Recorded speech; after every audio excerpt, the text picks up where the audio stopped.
Hello and welcome to Virtual Investor Conferences. On behalf of OTC Markets, we're very pleased you joined us for our Australian Rare Earths and Critical Minerals Conference.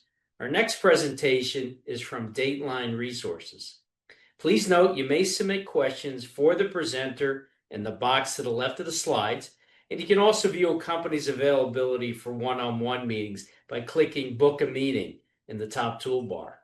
At this point, I'm very pleased to welcome Steve Baghdadi. He's the Chief Executive Officer of Dateline Resources, which trades on the OTCQB venture market under the symbol DTREF and on the ASX under the symbol DTR. Welcome, Steve. Thank you, John. Thanks for having me. And thank you for having a great product that allows companies like us, who are foreign companies, to be able to tell our story to the American audience. Really appreciate you. So a lot of the audience probably knows a fair bit about us, but there will be people in the audience that don't know anything about us. So I've structured this presentation as if most of the audience, or a lot of, there will be people that want to know the story from beginning to end, not just the bits that they don't know. So I'll start right at the very beginning. We are based in California. We're a gold and rare earth project. We're located 6 miles up the road from Mountain Pass. We're permitted, fully permitted, to get back into production. We've got a proven mineral resource of 1.1 million ounces of gold, and there's a clear pathway to profitability. That's us in a nutshell, and I'll get into more detail as we go along.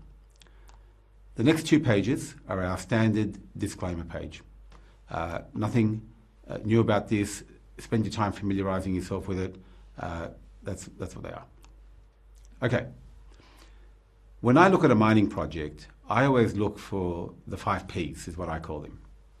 And they're the takeaways that I want you to leave with today. The first P is, are we in a known mineral province? P, province. Okay. And in our case, yes, we are. Down the road from us is a big rare earth mine. It's been mined for 65 years. And of course, the Colosseum is a known gold mine. So we're in a province where big discoveries have been found. The second P, which is very important, is really, I say it's power, but it really stands for infrastructure. And you need to have infrastructure nearby, otherwise your capital expenditure for getting a mine into production goes up.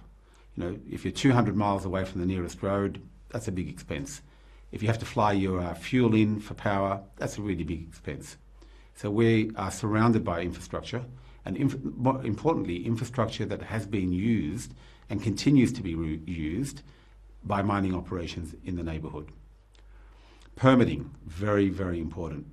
Not just in the USA, but anywhere in the world, but certainly in California. And we have all of our permitting in place. Is there a pathway to profitability? The 4th P, very important. And yes, in our case, there's 1.1 million ounces of gold, and there's a clear pathway to profitability.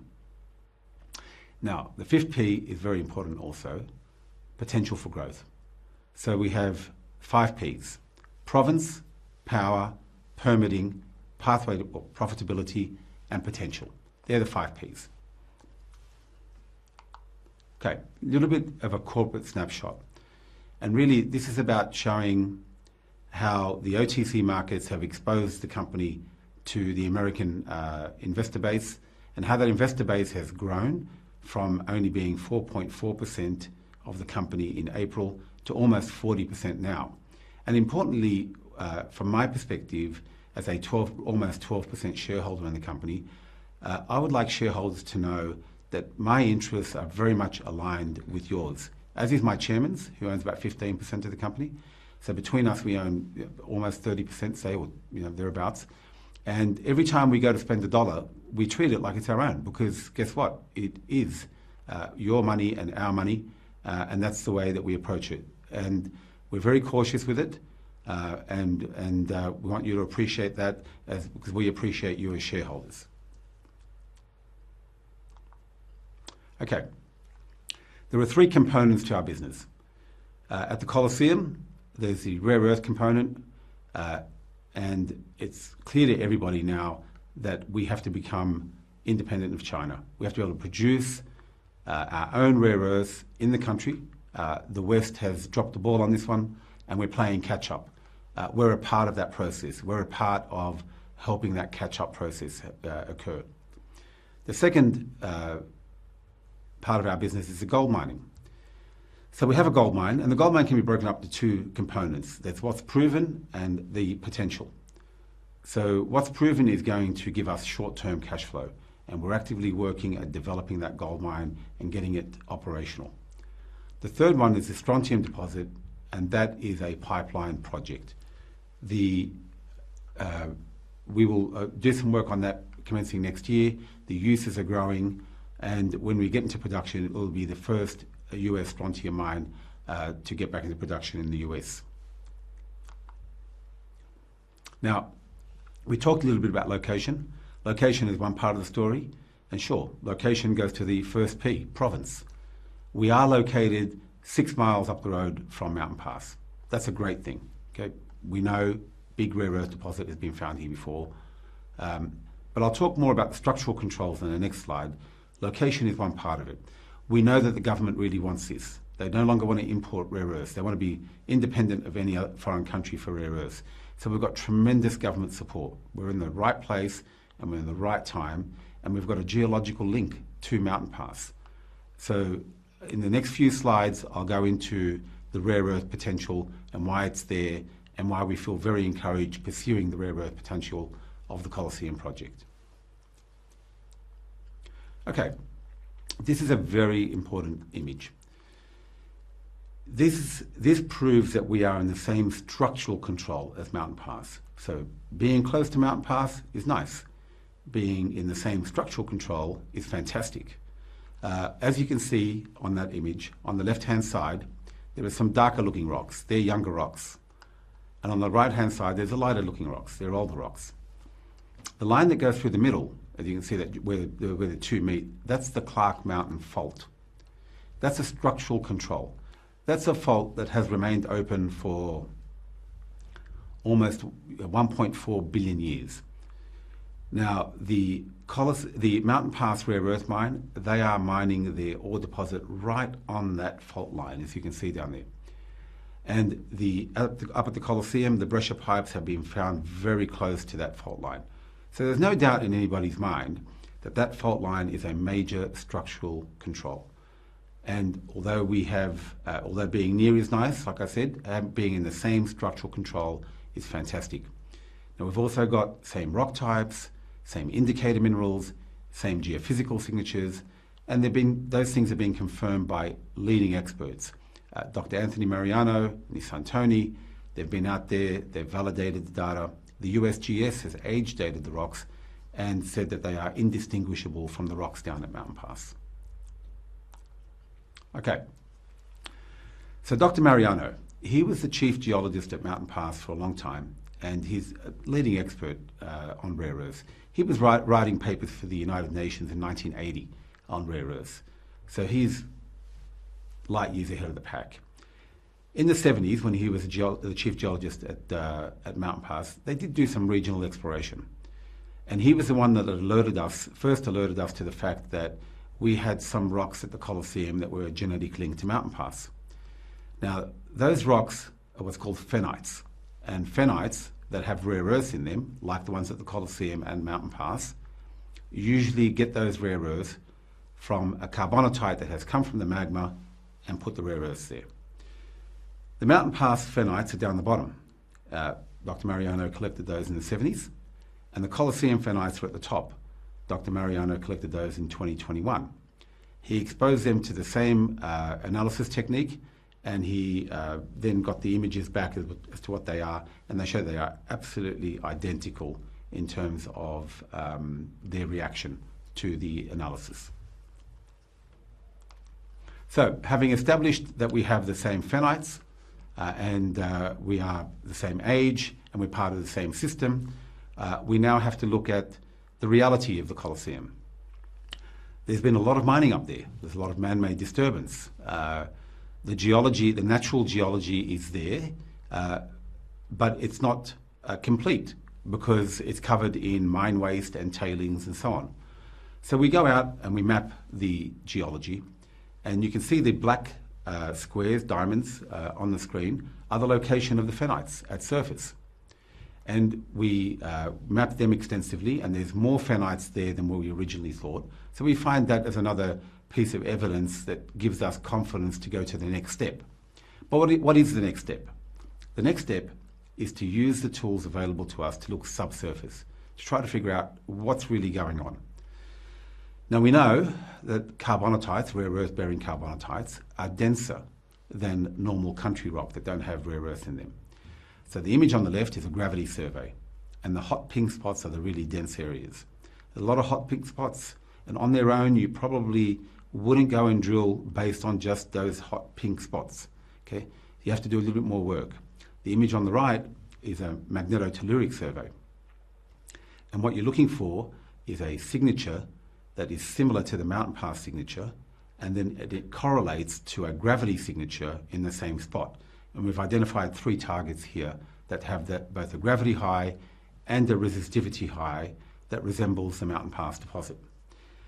Now, fortunately for us, Mountain Pass is a deposit that has been known for some 65 years. And there's a lot of work that's happened down at Mountain Pass, and a lot of that work has been published and is in the public domain. So what you're looking at here are 2 images. The image on the left is a plan view image, Colosseum at the top, Mountain Pass down the bottom, and you're looking at the magnetotelluric survey for both. You can see they're both about the same resistivity, and they're both about the same size. Now you're looking at that same image in cross-section on the right-hand side. You can see they go to about the same depth, about the same resistivity, and about the same size.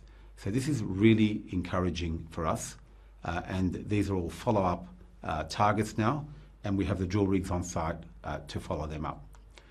This is just another way of looking at the data in cross-section in more detail. 2D on the left, 3D on the right. You can see that the structure goes down for quite a way. That's in metres. It's roughly 3,000 feet deep. It's still there at 3,000 feet. And like I said, the drill rigs are out on site at the moment, and we are testing these anomalies as we talk to you at the moment. And we expect to be finished that program probably by late December, early January. The assays are with the lab, will be with the lab. We already have assays with the lab. And those results will be coming in, and we'll make them available to you as soon as they come in and are modelled. I think we're at the end of the rare earth part of the presentation. And I just want to move on to some of the other stuff that we've got that we spoke about earlier. Okay, so now I'd like to talk about the gold part of the project. It can be broken down into 2 components. There's what we know is there and is going to lead us to profitability, and there's the potential. This will focus mostly initially on what we know is there. So this is an established gold resource, 650 drill holes, 100% owned, has been mined before, so there's going to be no surprises.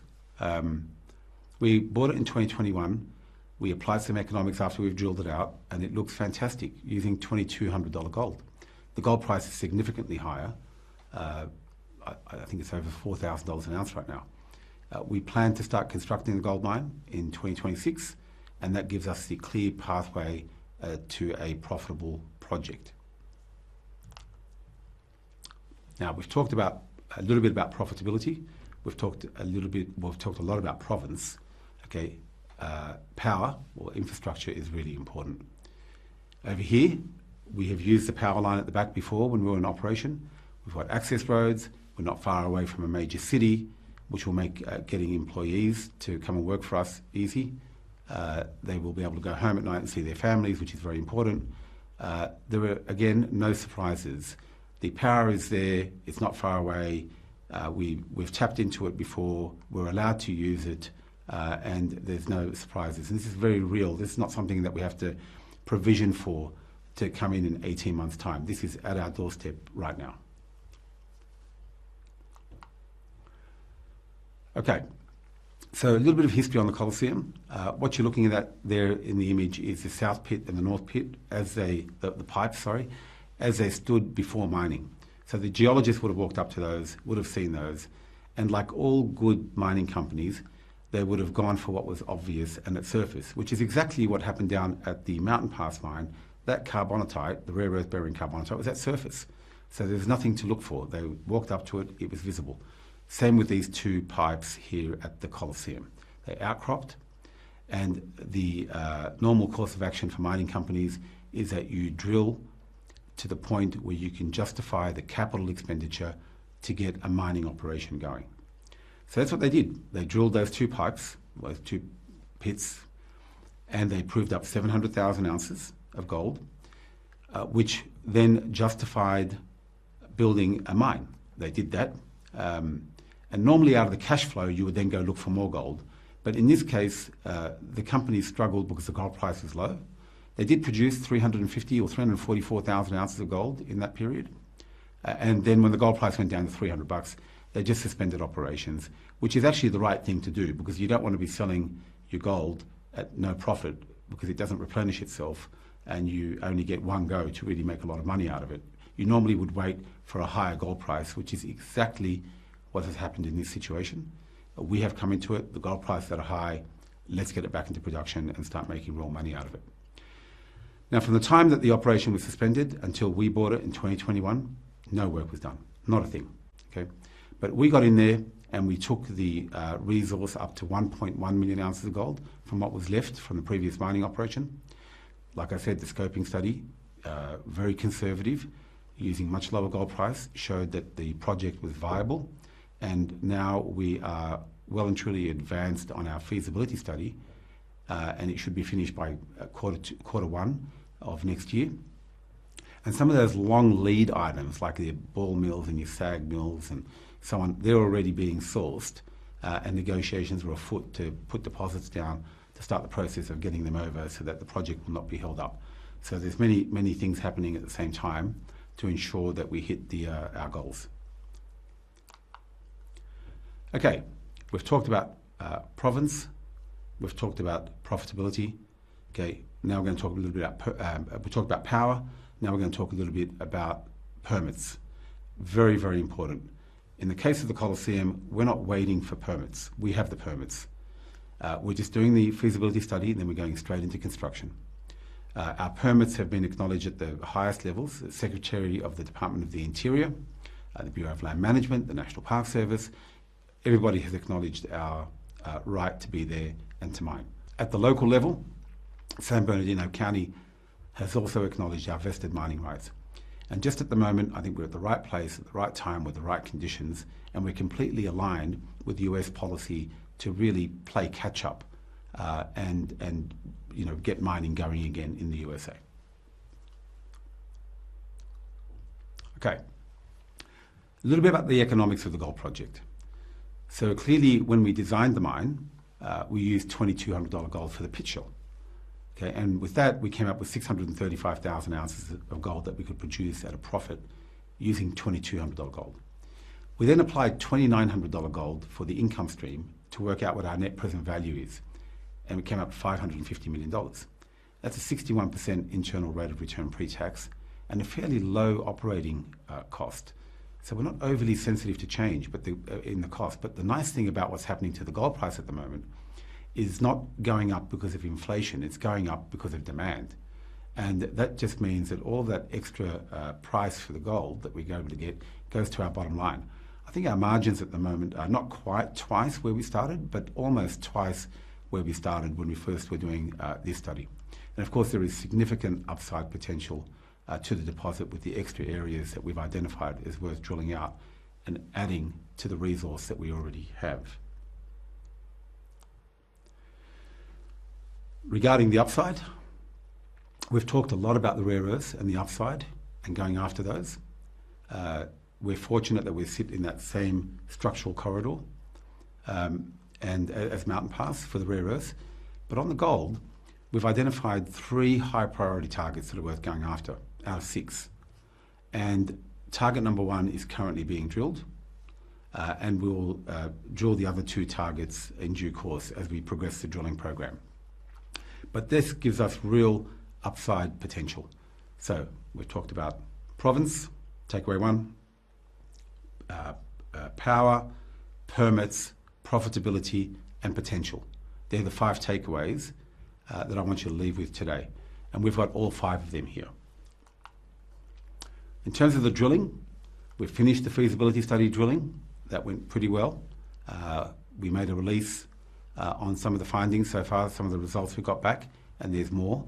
There is a bottleneck at the moment at the labs, which I'll talk about next slide. It's beyond our control. We're busy drilling and nothing's getting in our way, but the labs are processing as fast as they can. We're now drilling for extensions of pipes at depth, and we're looking at these new pressure pipe targets, target number 1, as I said earlier. Okay, the results that we've released on the 2 holes that we've got back are very encouraging. They're in line with our expectations. It's roughly 280 foot intersection. I'm going to switch between metric and imperial, but it's 1.33 grams per tonne, or I like to think of it in dollar terms, it's about $180 per tonne US. So this is in line with the resource, and we're not surprised by these grades, but it does enable us to lift some of the inferred resource into the measured and indicated category, which would improve the feasibility study and the project economics, hopefully, as we progress through that study. And of course, as I was saying, alluding to with the labs, at the moment, with the price of gold where it is, everybody is drilling. The labs are inundated, and the results coming back from the labs are the bottleneck at the moment. Okay, the strontium mine. Like I said, the deposit, should I say. This is a very high-grade strontium deposit with very few impurities, like almost non-existent. It was last operated in the 50s by the DuPont family. Strontium is already a critical mineral in Europe. It's not so much, it's not in the US, but we think it's going there. The uses are growing, both in terms of niche uses and broad-based uses. The niche uses are electronics and some defense systems, etc. The broad-based ones are gamma-ray fighting qualities in concrete. Helps to dry the concrete faster, makes it stronger, and has gamma-ray deflection qualities. But as with the Colosseum, we chose this project. Part of the reason of making a decision was ensuring that we were close to infrastructure. As you can see, we've got power, we've got gas, we've got an interstate highway, we've got freight rail. So we're quite disciplined in our approach. We want those things to be there because we think in the long term, when you actually go to develop the project like this, you have to think about these things in advance, and you have to make sure they're not going to cost you a lot of money to get a project into production, because lots of projects fall over because they don't have the right infrastructure around them. And certainly our projects have the right infrastructure. Okay, so upcoming milestones and catalysts. Well, we've got active drilling program. We've got 3 rigs on site. We're drilling for rare earths. We're drilling for gold. And those results we made available as soon as we get them. We're completing the feasibility study and then heading towards construction of a mine. And once we start construction, obviously it will get into production. That underpins all of our growth from that point onwards. The company will be self-funded. It no longer has to rely on its own capital to progress things. And of course, we'll all be much happier when that happens. So again, I know I sound like a broken record here, but 5 takeaways. Whether you invest in Dateline, are an investor in Dateline, or even looking to invest in other mining companies, okay, you remember, province, are you in a known province? Where we are, there's rare earths and there's gold. We know that. Okay. Permitting, is the permitting in place? Well, we have that. That's really important with any project. Power, meaning infrastructure, well, you've seen it. We've got power lines, we've got roads, we've got water, it's all there. And it supports mining. That's the important thing. Is it big enough to support mining? Is there a pathway to profitability? For me, that's really important. And in our case, we have already, in the bank, so to speak, 1.1 million ounces of gold where the plans are demonstrating that this is going to be highly profitable. And then is there potential for upside? What is the exploration potential? And if I get ticks to all those 5 Ps, I normally invest. And certainly with Dateline, we have all of those 5 Ps. Thank you very much for joining us today. I've enjoyed presenting our company to you. I can see there has been some questions submitted. We'll try to get onto those in the next day or 2. There's also a book a meeting at the top of your screen, which you can choose. And certainly we can schedule meetings for anybody that would like to do so. Thank you again,